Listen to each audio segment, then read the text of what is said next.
what I wanted to touch upon today is how does one think about strategy in the context of transition, in the context of uncertainty. This applies at the country level, this applies at the industry level, it applies at the company level. And so we've chosen the oil and gas industry to illustrate this, but think about it, it could apply almost to any of those constituencies or stakeholders at any point in time. And I will let you sweat for a few minutes before you understand why we've called it sail and not trail, while in fact we believe that nowadays navigating on a sailboat is much preferable to riding a train when it comes to thinking about strategy. So we'll pick that up at the end of my short speech. So I want to start with talk about uncertainty or transition or whatever qualifier you want to put on it. Just share with you some newspapers headline. First, on the supply of oil globally. Look at the dates, November 2014, January 2015, 2 or 3 months apart. Okay? Title there says, oil price rout to deepen amid supply glut. Look at the bottom title. IE slashes forecast increase in non-OPEC oil supply. Quite contradictory. Look at the middle on demand and demand growth. Chinese demand growth to slow, January 2015, and we all know how much China is important when it comes to the global oil and gas sector. A month later, different newspaper, oil demand seen as growing, literally a month apart. Okay, so who do you believe? What do you believe, rather? And on prices, oil prices low for up to 3 years. Same month, ENI CEO warns of oil spike to $200 a barrel. So if you're there, the head of strategy of one of those oil and gas companies and trying to think about this, or you're the Minister of Petroleum of one of these countries and looking at these headlines, you wonder, how do I, first of all, who do I believe? And even if you can't believe, a story, how do I adapt my strategy? How do I define a strategy that allows me to navigate and deal with this level of uncertainty? And uncertainty there is. I mean, again, if you look at the global supply, what we're seeing in terms of trend is declining success in exploration, or very localized success in exploration. We're seeing the maturing conventional crude production all over. We're seeing the growth of unconventional, but also uncertainty on unconventional, and we've seen what happened to unconventional when prices went down to $40 a barrel. Increasing costs, increasing break-even prices, and geopolitical disruptions. Just think of number of countries nowadays that are not producing to the level they used to be producing at. Iraq, Libya, etc., etc. On demand, still, I mean, no one knows, frankly, what kind of growth or economic outlook to count upon for the world over the next few years. If you look at GDP growth story, one quarter everyone is very happy. The quarter after, everyone is sort of pessimistic. China, India GDP growth uncertainties, same thing. Demand substitution, and frankly, the impact of regulation that's starting to impact demand in a number of countries. So again, more fundamental uncertainty. And consequently, the oil and gas sector has become much, much more complex than it used to be, and its outlook much more uncertain than it used to be. Again, just to show you, pre-2000 and nowadays, pre-2000 it was all about conventional resources. Now it's conventional and others.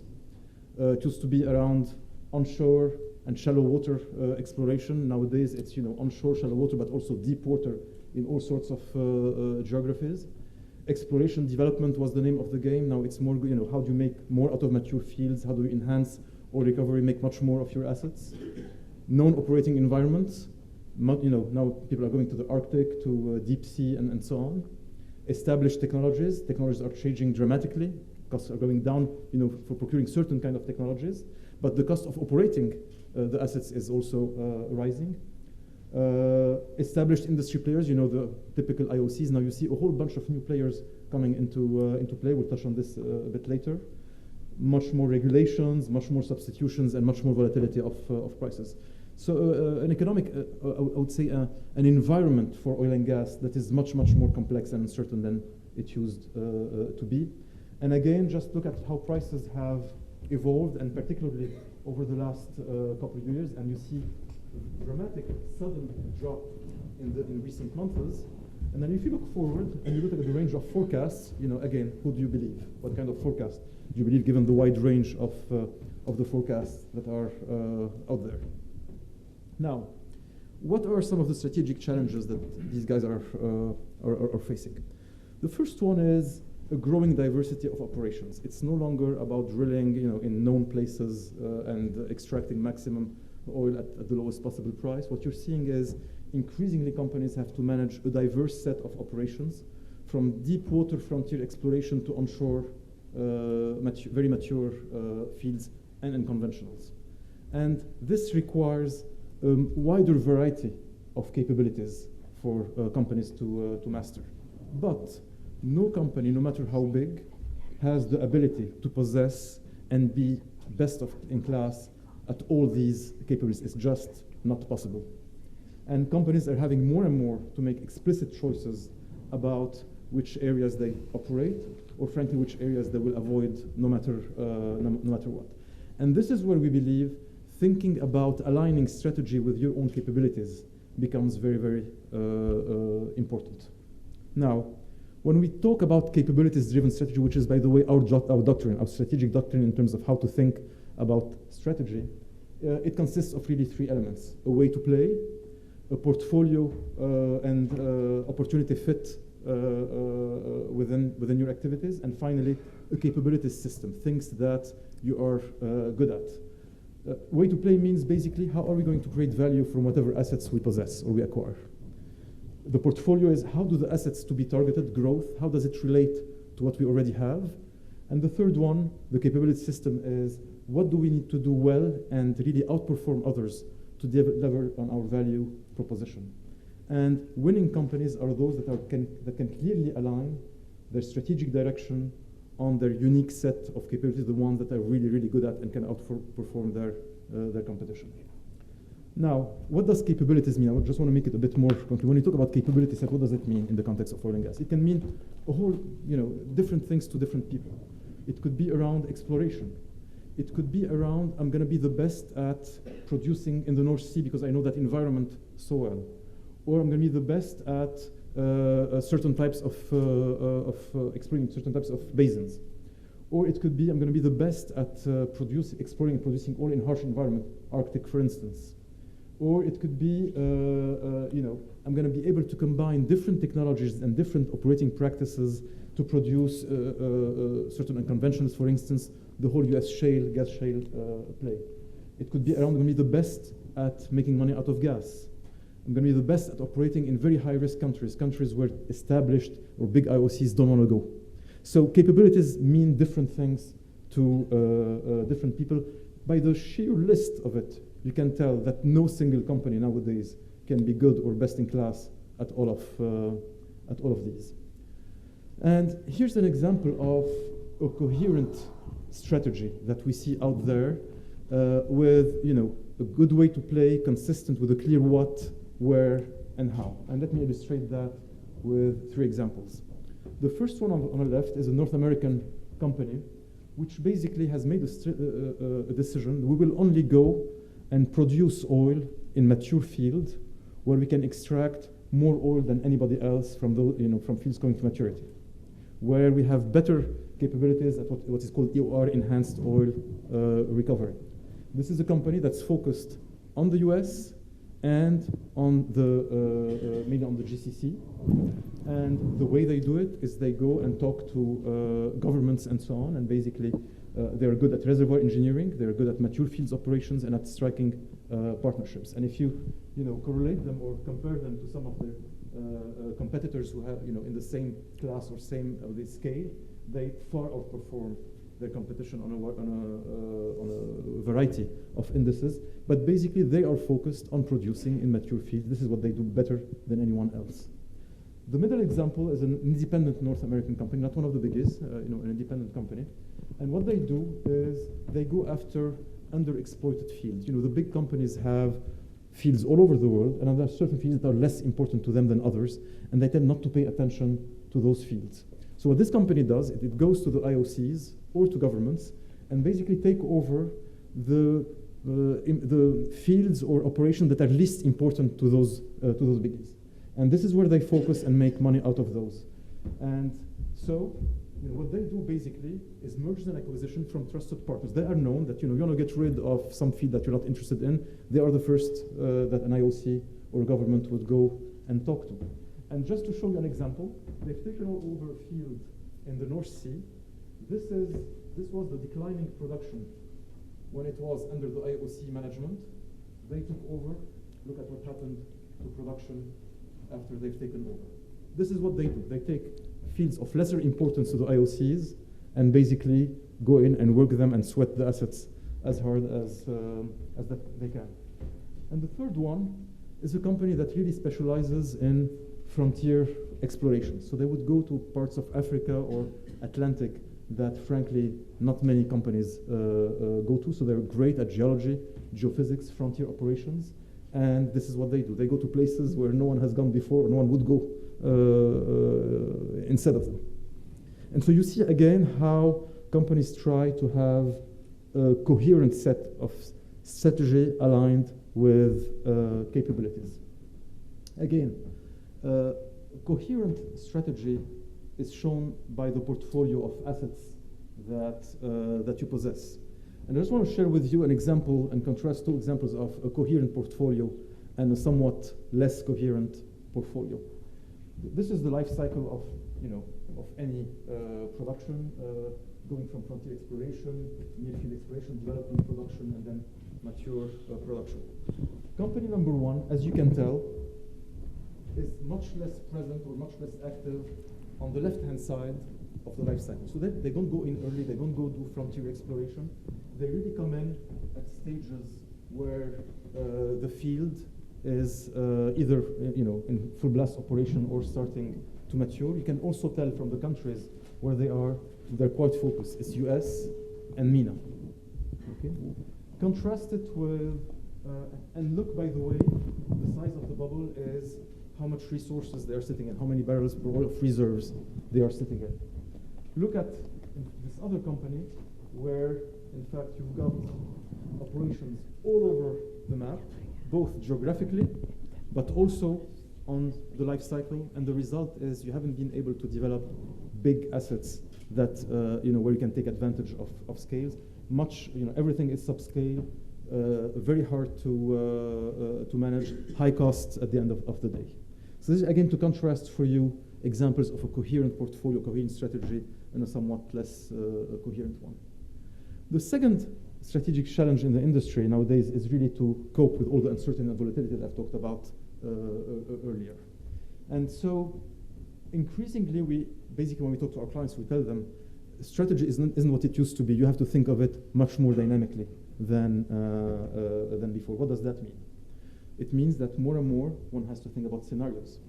The days where you could predict that a certain industry is going to evolve in one way and is going to keep evolving that way for the next 5-10 years are over. Technology has been a big disruptor of almost any industry. Internet has been a disruptor of almost any industry over the last few years.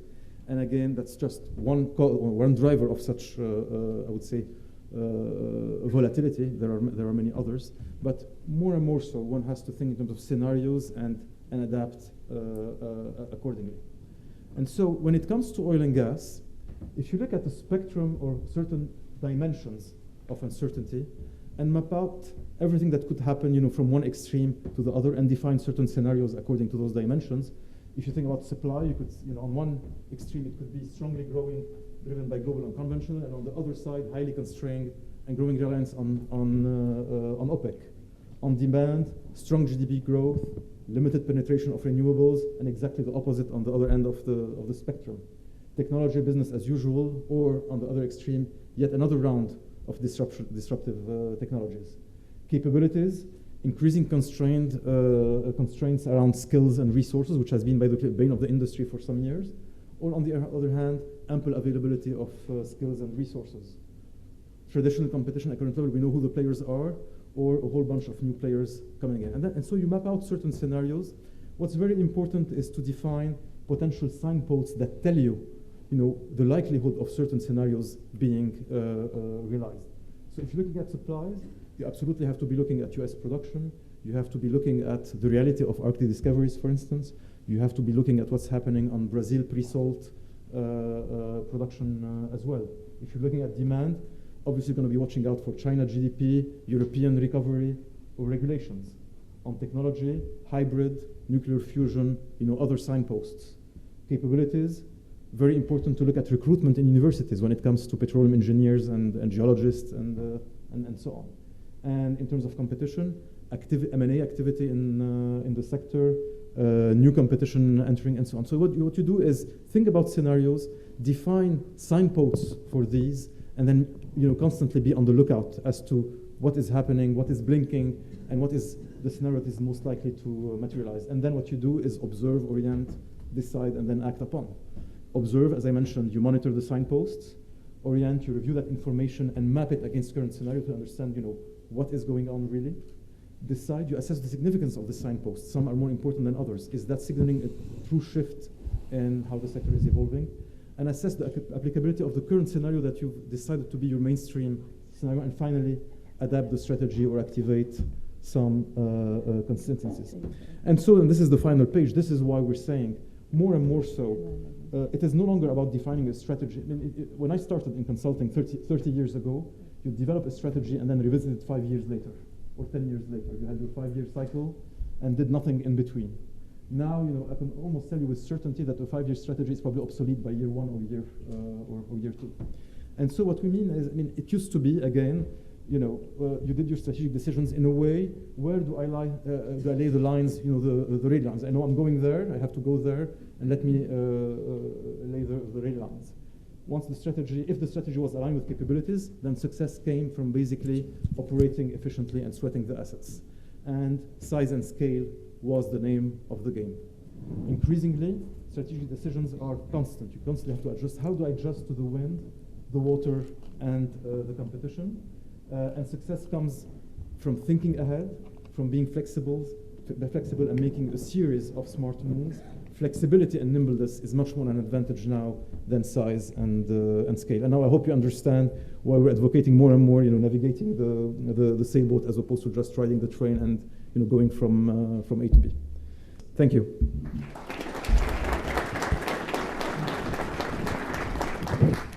Thank you again. I just want to ask about the effect of uncertainty on corporate strategy in general. It seems that you cannot anymore diversify as before, or even there's a countercurrent that you are going into moving from big portfolio management to just focus on some distinct capabilities that you have inside. Would this apply to all other industries and things? This is the trend now, that you cannot diversify anymore or integrate vertically and horizontally as before? The whole question on diversification has come and gone over the years. Every 10 years the theory about diversification, conglomerates are good, conglomerates are bad, then they're good again, then they're bad again, and so on. What is for sure is you cannot be good at everything, and that is why having the capabilities view is helpful. Once you determine what are you good at, what kind of, not sector, but what kind of competency, core competency you are good at, then you could be a monolith, or you could be diverse within a certain, I would say, reasonable range. It all goes back to what are you better at, I don't know, sales and distribution, are you better at innovation, are you better at manufacturing or supply chain? What you cannot be anymore is good on all aspects of the value chain in 45 different sectors.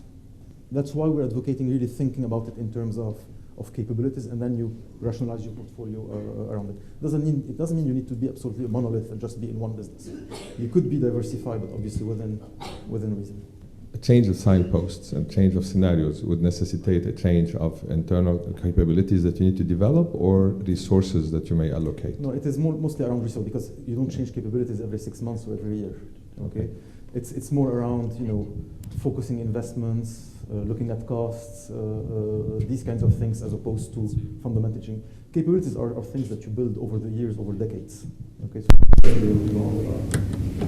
My name is Rashad Gattan. Thanks a lot. You mentioned briefly the issue of politics in strategy setting. How important do you think planning for political and security risks at a time of increased geopolitical uncertainty, and in the context of the Middle East and North Africa, where we've seen, specifically in the oil and gas sector, attacks in Aminas in Algeria, issues of ISIL in Iraq and Egypt, where it was a gas exporter and now it's a main gas importer. Thanks. With geopolitics is you can't forecast everything that's going to happen. Okay? In the context of oil and gas, of the oil and gas industry, the signposts, one of the signposts was around OPEC production in some of these countries. Again, what you do and what our clients do is monitor some of these developments. But to say that you can hedge and anticipate every single, I mean, who knew about ISIS a year and a half ago? No one had ever heard of it. So having a signpost on ISIS a year and a half ago was, you'd have been to be a story, a fortune teller to be able to think about that. And what you do is basically go back to some fundamentals and have monitor OPEC production, key countries' production, supply chain. The Egyptian thing would have been predicted, frankly, given everything that's happened it didn't happen overnight. The trend in production decreased, and then afterwards could be seen over days. It's not a phenomenon because there was a revolution, everything dropped. So what you do is you have to define your criteria in a way to give you maximum advance notice. And there will always be things that you just cannot forecast. So I'm not sure I've answered your question completely. I'd have to be fortune teller to answer it. Good afternoon. My name is Ayoub Bariri. I'm from the Cambridge Arab Innovation Network. Just a quick question on the first part. You said there's discrepancy in the news. Some people are stating there's going to be an increase in demand and a decrease. Could you maybe elaborate? Because I was waiting for the pitch on the end of that. No, the point is, if you're a decision maker, if you are the head of strategy of any of those big oil companies, and you read the newspapers in the morning, and the range of forecast goes from 40 to 200. The range of demand growth goes from minus X% to plus Y%. Then you're, how do you set strategy in the context of this? And so, the point I was trying to make is, this is why you have to think of a dynamic strategy of having scenarios and cyclones, because no one is going to go out and tell you what the price of oil is. Or no one can tell you with certainty, well, you know what, in 6 months, the price of oil is going to be $60 or $45 or $50. No one, you remember that sudden drop in price? No one forecasted that it will go so quickly, so low. So, executives in this industry have to live with that uncertainty now and volatility and be able to be nimble and adapt for it. But the volatility and the uncertainty is going to remain with us for quite some time. Just think about it. If there is a deal with Iran will come back on stream. If there is no deal with Iran will not come back on stream. That is a major shift in global supply. Just to take one example. I wanted to ask. The recent slump in oil prices, do you think that that's largely attributable to the change in the industry that you were talking about, or do you think that there are other geopolitical factors? All of the above. All of the above. But okay, so what proportion? I mean, no, frankly, no one knows. No one knows. No. We've had that discussion, in the industry for the last few months. Everyone can list the list of factors, including geopolitics, the struggle in the region between the various regional powers, etc., etc. No one can quantify and say, X% of the drop is attributable to this and Y% is attributable to. It's just a rich tapestry. Yeah, it's I was reading yesterday, just to give you the parallel in a totally different environment. I was reading yesterday the news on the French have announced that they have a record growth for this quarter, 0.6%. And the only reason they could come up with was that the stars have aligned for the first time. And no, but it was serious. It was a serious argument saying that no one understood why suddenly we have plus 0.6%, and the only explanation people can come up with is weak euro, more exports, decrease in oil prices, more purchasing power. So and they're saying, okay, the stars have aligned. We've got 0.6%. So it's a number of factors that go into these things. It's very hard to put it down to what percentage is accounted for by what factor. Thank you.